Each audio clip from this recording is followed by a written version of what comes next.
Is Penn State about to become Iowa State 2.0? Because there's over 40 Cyclone players currently in the transfer portal.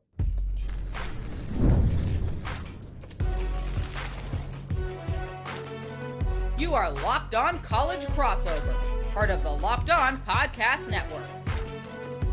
Your team every day. That is right. It is a Locked On crossover between Locked On Nittany Lions and Locked On the Portal. My name is Zach Seyko, and I'm the host of Locked On Nittany Lions, your daily source for all things Penn State sports. He is Brian Smith, host of the Portal. He's the college football expert here on the Locked On Podcast Network, the recruiting expert, the Portal expert, as that's what we're talking about in today's show. We're also going to talk about D'Anton Lynn, an elite move to hire Lynn. But what does it mean truly for Penn State? Names to know. We're going to go over specific names that Penn State should be trying to retain, but also to target in the portal, regardless of Iowa State or any other connections.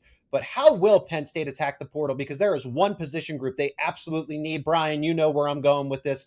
But 40 players from Iowa State currently are expected to transfer. Are they all going to go to Penn State? Today's show is brought to you by FanDuel. Before tip-off, check the FanDuel app and see what's dropping during NBA Happy Hour every Friday from 6 to 7:30 Eastern Time. Brian, over 40 players from Iowa State.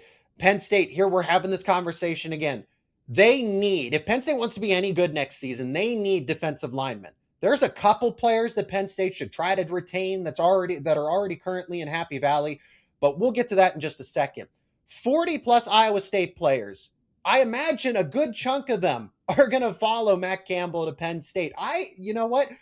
I'm not really, I actually kind of like the idea of this because you can build out the roster by adding the best of Iowa State and retaining the best of Penn State. It is a very odd circumstance because I don't think I've ever seen anything quite like this. Coaches leave schools all the time, but how many of them are going to be going to one school? I mean, 40 guys? Yeah. Can you think of another school that's and I feel bad for the Cyclone faithful. That's rough, but what was it? 10 years Matt was there or something like that? I mean, those players signed on with Matt. So Matt Campbell is now in Happy Valley. So I guess I shouldn't be all that shocked, but this is wild. Even if they got, let's say, 15 players from there, if they got 10 of the best and then 5 guys that are backups, Penn State can win 8 games just pretty much rolling the ball out. With that schedule, absolutely. That should be the floor. Yeah, that's what I mean. So, again, it depends on which guys it is. But if it's 10 of the upper echelon players from Iowa State mixed in with the guys that Penn State's going to retain, and you get, I don't know, 2 or 3 other good players from the portal just randomly, like everybody else, why couldn't Penn State be 9-3, 10-2? Quarterback's still the big question, and that'll take care of itself. But the roster should be a lot better than what I originally thought until I looked at that Iowa State portal list. It's very, very long. Oh, it's extremely extensive. And I imagine the same thing's going to happen somewhat with Washington State following their head coach who now takes over at Iowa State. But that's not what we're going to talk about here. Okay, well, if Iowa State, here's what people are immediately going to fire back with. Zach, you shouldn't be excited about Penn State becoming Iowa State 2.0 because that was an 8-4 team. That was that they were middle of the road last season. Why would you want that team in Happy Valley? I don't just want the Iowa State players to all follow to Penn State. You're going to have to get other select players from other schools that are in the portal as well. But the idea is to retain, it's to build out a whole comprehensive roster. Brian, part of the reason that Iowa State struggled when it did is because they lost starter after starter at injuries, and they didn't have the depth. But if you bring in a bulk of the Iowa State roster, combine it with some of the key players that were either crucial to the depth or starters. We're already seeing Penn State retain some starting caliber players. So if Iowa State's biggest problem was that they couldn't compete with NIL and the transfer portal when it came to the depth chart. They had a lot of quality starters, but the second those, Rocco Becht was playing with a torn labrum. Honestly, I think both of his shoulders were hurt last season. Then you lose not one, but 2 superstar defensive backs in the same week leading up to the week 4 game. And after that, that's when Iowa State went on its 4-game losing streak.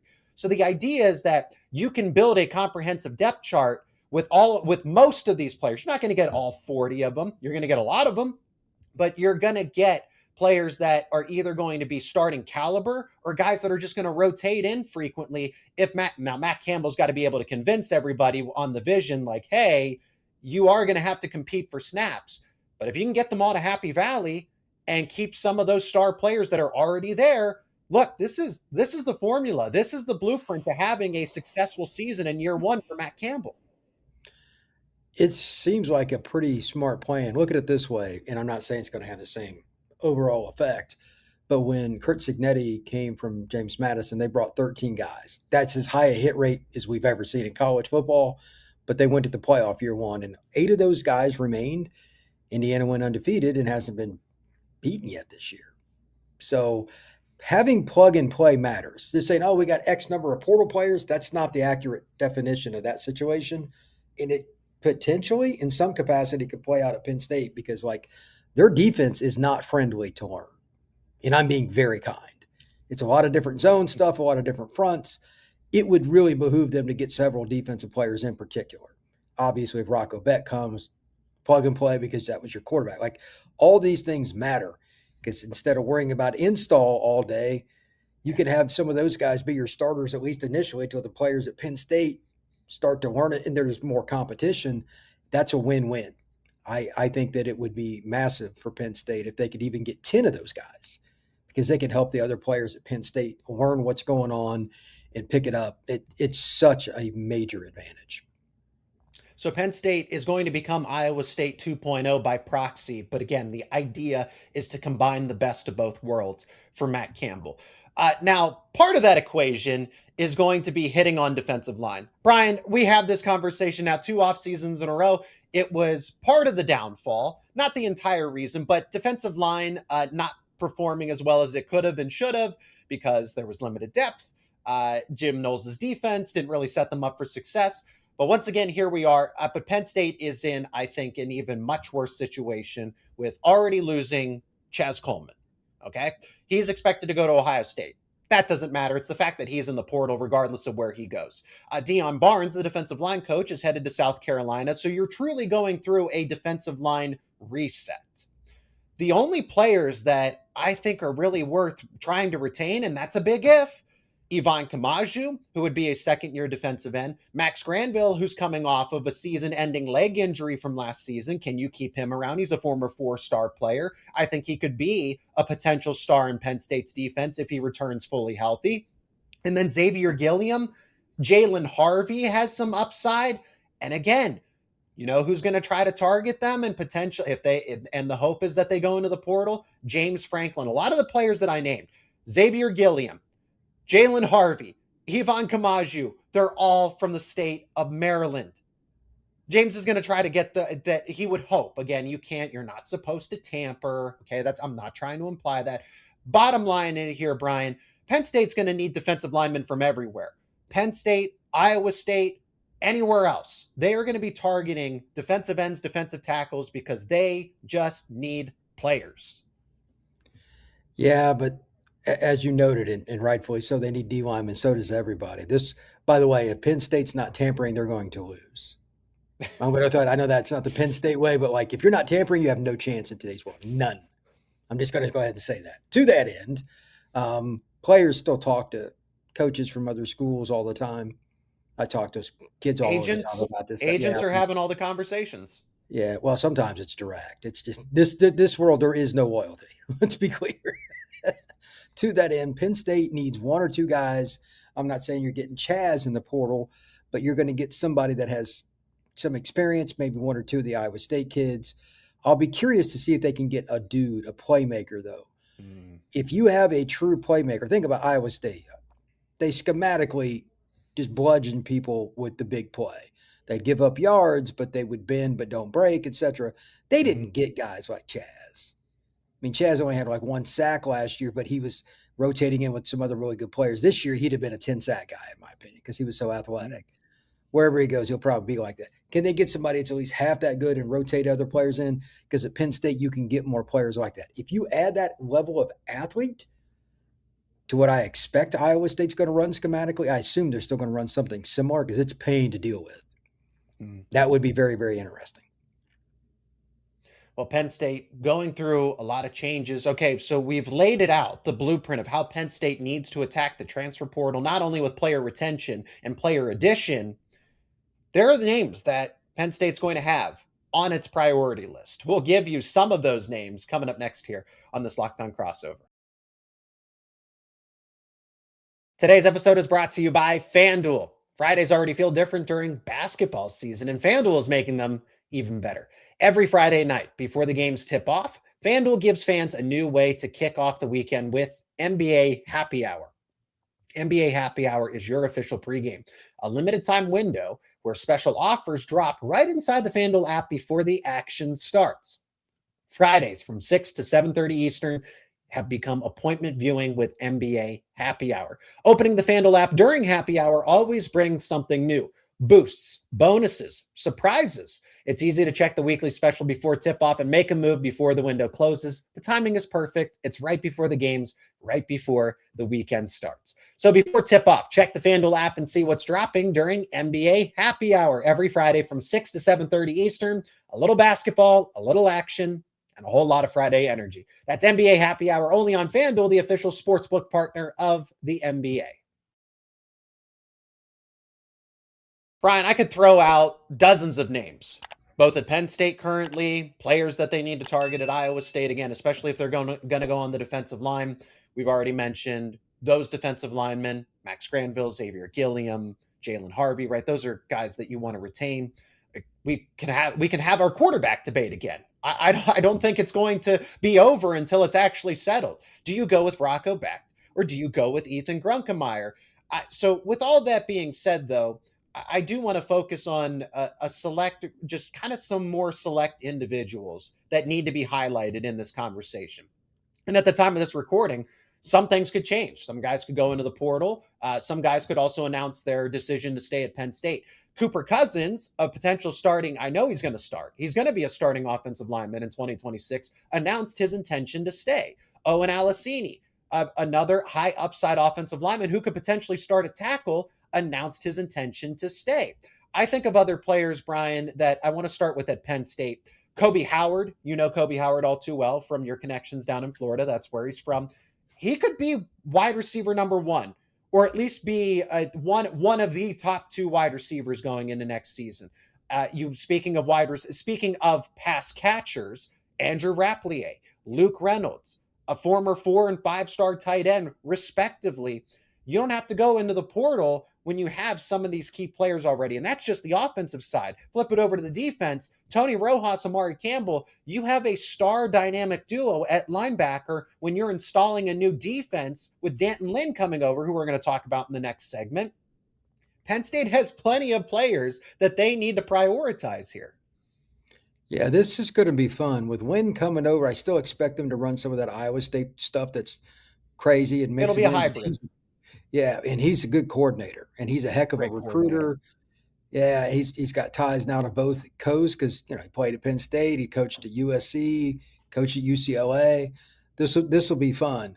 I'm curious to see how much impact he has with the portal recruiting. I don't really, no offense to other schools, but there are certain schools I don't pay much attention to because it's so easy to recruit there. USC is one of them. A moron could recruit to USC because of its location. Like seriously, it's just a joke. But now he's at Penn State and he's back on the East Coast. How many of the ties does he pull into? Does he know some of the smaller schools back east? Maybe he gets an Ivy League kid that I have no idea. We know they're going to get a ton of the Iowa State kids, and that's low-hanging fruit and some really good players. But can he get somebody maybe from USC? Maybe he gets somebody that played against in the Big Ten that gets in the portal and he watched their film.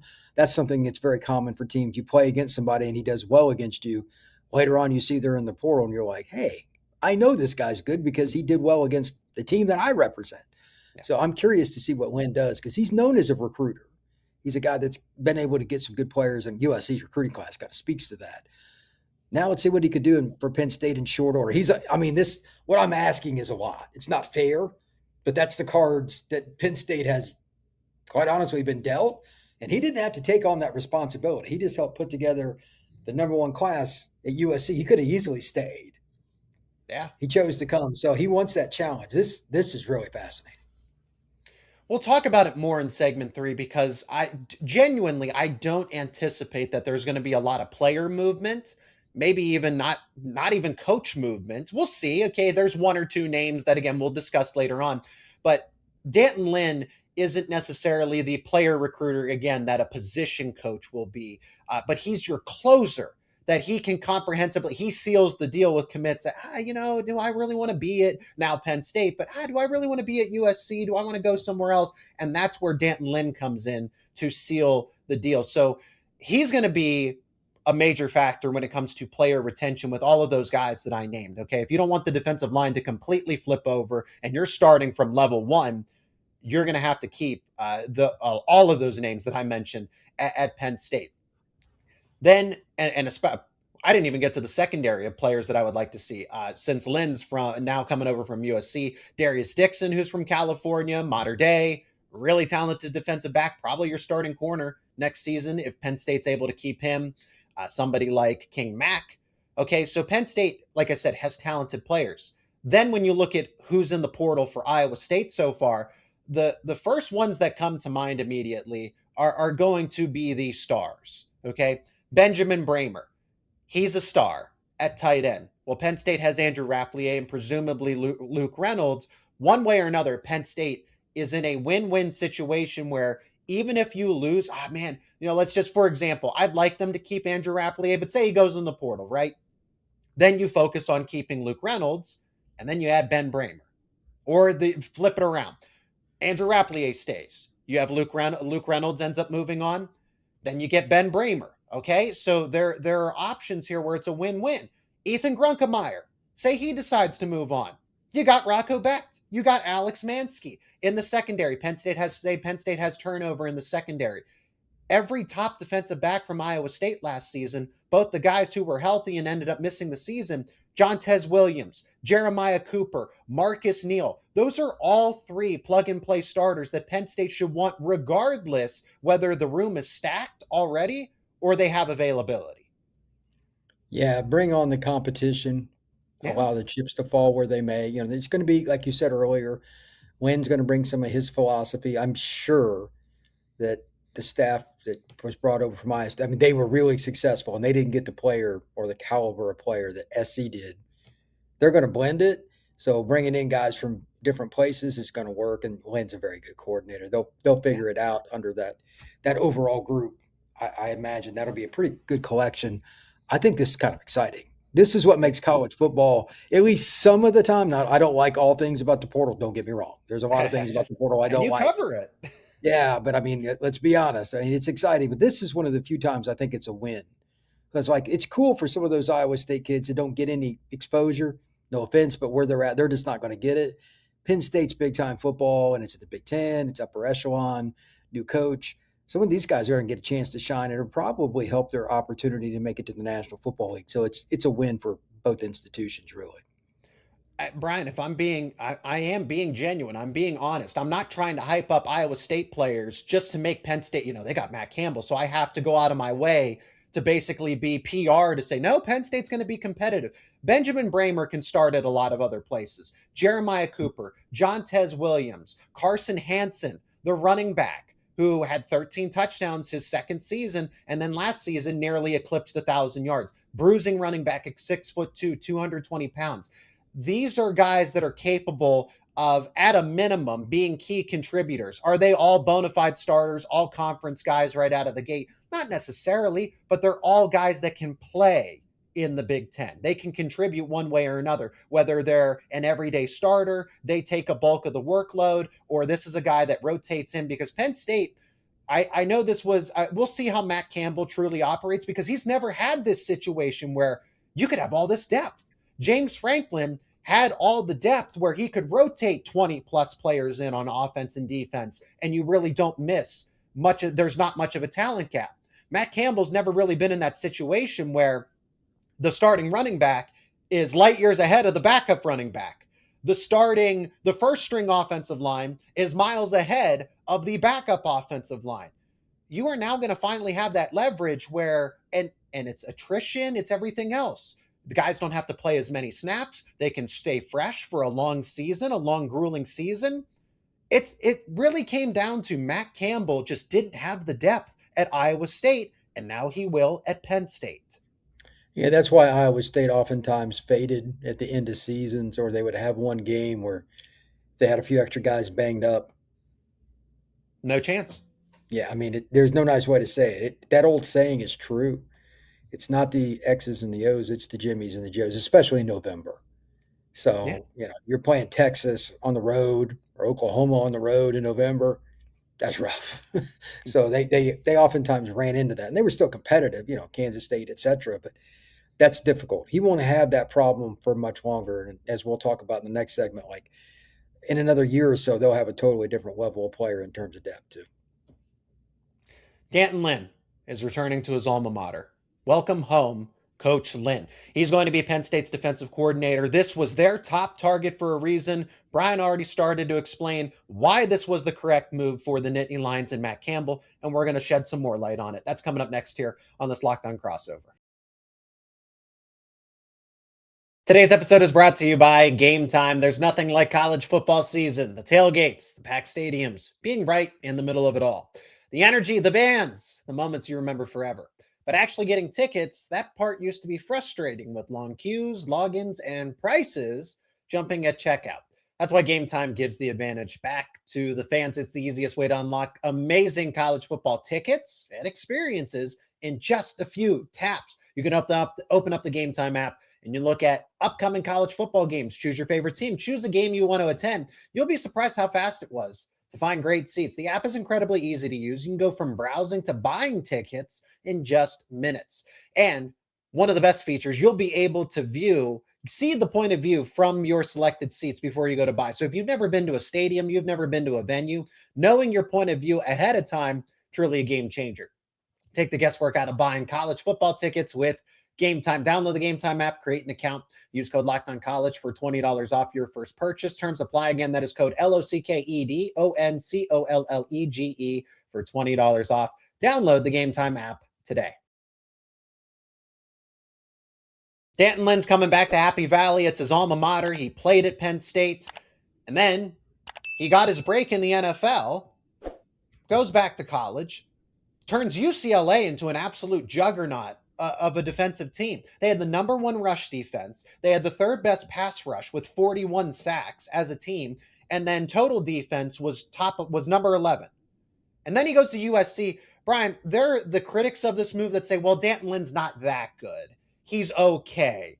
He took a UCLA defense in 1 year, was 88th in total defense, made them number 11. And again, the number one rushing defense. That doesn't happen by accident. And it's not like he did this at Texas. He did this at Ohio State. He did this at UCLA. Then, this is where people criticize Lynn and say, okay, well, that's great. But at USC, he didn't make them good enough. They reached a plateau. He took over the 121st. Can I even say best? Is that even, can I say 121st best defense? No, I'm not going to say it that way. He took a bottom 10 defense in the entire FBS and overnight turned it into the 55th best defense. Brian, that is a seismic jump. Okay, this was going to be a project. Lincoln Riley defenses have never been good. Even when he was at Oklahoma and they were winning games, it was always because they could outscore the other team. Those were not good defenses. So D'Anton Lynn, he didn't, then they did hit a plateau. They went from 55th to 47th in year 2. I understand the concerns, but let's not look at the bigger picture. Let's not ignore the bigger picture here. D'Anton Lynn was still well on his way to making this defense even better. So I'm glad he's at Penn State because the proof is there that he can turn defenses into pretty good. He can build a pretty good system instantly. Yeah, I think the pieces are there, especially if they bring the Iowa State guys over. They can do some of that stuff pretty quick, but I'm more interested in what they do in year 2, and here's why. Give him a full year to recruit. Again, it's not hard to sell Happy Valley and the renovated stadium and all that stuff, but I also think that he'll be able to show, especially if they do get quite a few of these Iowa State kids in, hey, this is what I can do throwing it together in a blender and putting it together. Now, if we get a full year to scout and prepare for the transfer portal again and get a bunch of good freshmen, and they'll have a top 10 class next year, maybe even a top 3 class because they're going to have big numbers, I would imagine. Quantity, yeah. Yeah, I mean, I assume some of the Iowa State guys they'll take, et cetera, will be one-year wonders. So they'll probably take 30 kids in the high school class, at least maybe 35. So with that, Penn State in year two will be one of the more intriguing teams in college football, maybe even a borderline team that can make the playoff. You never know. And again, what you said about the UCLA thing, I remember that. I'm like, man, UCLA has sucked on defense forever. And then they just jumped up like that. And it's like, hey, this is really impressive. So now the question is, what can he do in terms of the ability from year to year and adjust with the guys that he's got? But I know he can find talent. He's proven it. He can blend it. Penn State's a pretty easy place to do it. So I think this is going to be really, really good. And I like that it's somebody that is there because of the sentimental value, if you will. He's not just there because it's a job. Okay, yes, it is a job. It's his career. But now it's his alma mater. Okay? You have guys that genuinely care about Penn State. And you will continue to build that out. Not everybody that's on this Matt Campbell staff is connected to Penn State, but I want to point that out, that Terry Smith is there because he likes Penn State. D'Anton Lynn is there because he likes Penn State. It's their alma mater. That adds a factor here. That is a plus in college football. I just wanted to throw that in there. As far as his defensive scheme and everything that he's going to do, he's going to literally do everything. You say put it in a blender. That is true no matter how you look at it. He is going to build out a hybrid defense because you have to. The Big Ten is so different. You are going to have to run elements of a 4-2-5. There are going to be times where you have to run a 4-3. At USC, his base defense was a 3-4. It's part of the personnel that they had. It's just what worked. It was how are you supposed to get the 120th defense to go to the middle of the 50s? By finding the best ways to maximize your personnel. So D'Anton Lynn is a mad scientist. He will make it work one way or another. He is going to, instead of saying, you guys are going to fit in my system, he says, I'm going to take my system and make it fit for you guys. That's very, very important because a lot of coaches try to force feed everything. Jim Knowles? Guys, no comment. But there's a lot of guys that do that. In long term, it can work. It can. Some guys will flame out, etc. But there's still a lot of luck with that. The most successful coaches are usually, Knowles obviously is very successful, but most of them are those that adjust. That's just the way it is. And if you've got a running quarterback and you'd rather throw it, okay, look at like Kalen DeBoer last year. The quarterback didn't really fit his system, but he could run, so they ran him a bunch. Yeah. That was just what they did. That's just one example. Mm-hmm. But you have to be able to do that on defense too. And like, this year, USC had some pass rushers. I don't know how many they'll have at Penn State this year. Probably not as many. We'll see. I bet they use more of the Iowa State stuff in year one than they will any other year that he's at Penn State. They're going to have to scheme it up and confuse people after the snap with movement. It'll be a very confusing defense and probably even for some of the players, but they're not going to just line up and kill everybody with their talent. So they're going to do that. But he'll adapt. And again, once they get a little bit more talent, they can just sick them. Play more 4-2-5, drop 7, rush 4, and a little bit more traditional Penn State defense. Defensive line is the priority. Brian, we're going to have more conversations about that in due time, whether it's defensive ends or your favorite position group, defensive tackle. That's what's held Penn State back from being, even good or great in the past couple of years to being elite. It takes a few defensive tackles. So last thing we'll say about D'Anton Lynn here, Brian, I'm eager to see how this goes because Penn State still needs a linebackers coach, a defensive line coach. And honestly, by the time this recording goes up, this podcast, Penn State might have made some additional coaching moves. I'm eager to see who Lynn is able to bring with him, if he's able to bring anybody, because my expectation, this is just my honest assessment, is he has flown solo most of the time. He didn't bring anyone with him to UCLA, as far as I'm concerned. He didn't bring anybody, and maybe I'm incorrect, but the last time I checked, he didn't bring anybody to UCLA with him. He didn't bring anybody to USC with him. That could be different this time around.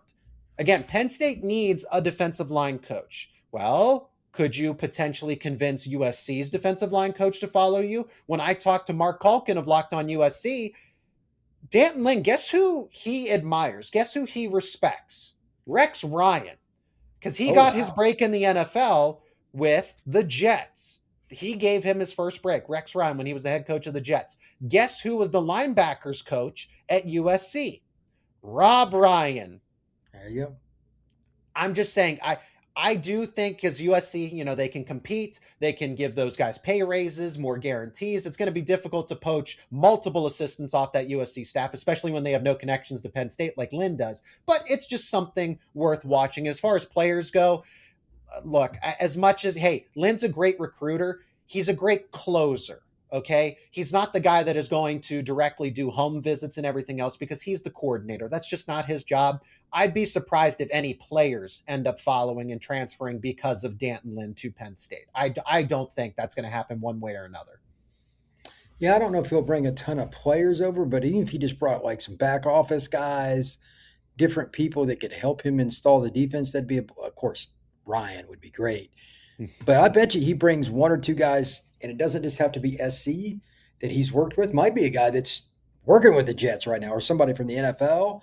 His connections are pretty darn deep. That's another great storyline because if you don't have the right coaching pieces to make it work with all these different guys coming from different schools, you won't even come close to maximizing your ability in year one. And it'd be nice for Penn State to go to a good bowl game at least.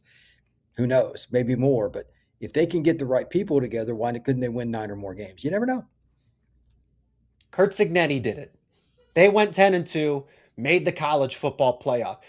I'm not saying that's the likely result, but it is definitely a possibility if Matt Campbell gets a lot of the transfer portal correct, which is very well the case if you can load up on Iowa State players and retain some of those key Penn State players, as we've discussed here throughout the show. Matt Campbell making all the right decisions as it stands currently. We'll see and follow up in due time. He is Brian Smith, host of The Portal, and does makes a lot of contributions here to the Locked On Podcast Network as our college football expert. My name is Zach Seyko, your host of Locked On Nittany Lions. Subscribe to both of our shows and wherever you get your podcasts for the latest conversations around all things the transfer portal and Penn State. Brian, it's great to connect with you again. Happy New Year, and can't wait to do this again a lot more in 2026.